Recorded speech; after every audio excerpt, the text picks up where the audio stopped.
before we started this course, what Lindsay and I did is we went and spoke with several of our biotech companies here in the area, and we tried to get an idea of if you were going to hire someone straight away, what skill set would they need? And so that was the seed that eventually grew into this course.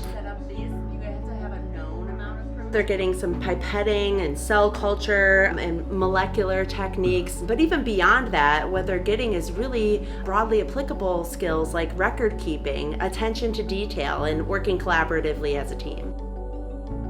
One of the main reasons I took the class was because it is grant funded, and that means that people who are not necessarily in a high income bracket can get educated and learn about important sciences in the world today.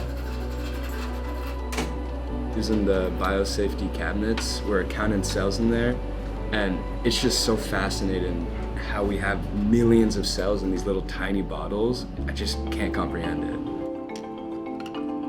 The grand vision, if you will, is to build a workforce pipeline from local high schools through CCV to St. Mike's and outward to our biotech partners. And so, that's going to take a little while to completely envision, but this is the first iteration of trying to realize that vision. Go ahead and make your dilutions of your sample first, and then we'll add your Bradford. Change this to 35. Dr. Avery and Dr. Lebowitz, they're both fascinating people. They're intelligent, they're highly functional, they know exactly what they're doing, they can help us through any problem.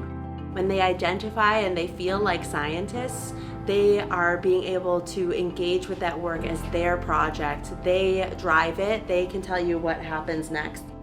Having the class be mostly hands-on and doing work like without following a textbook has been really helpful for me because I learned way more by doing rather than telling.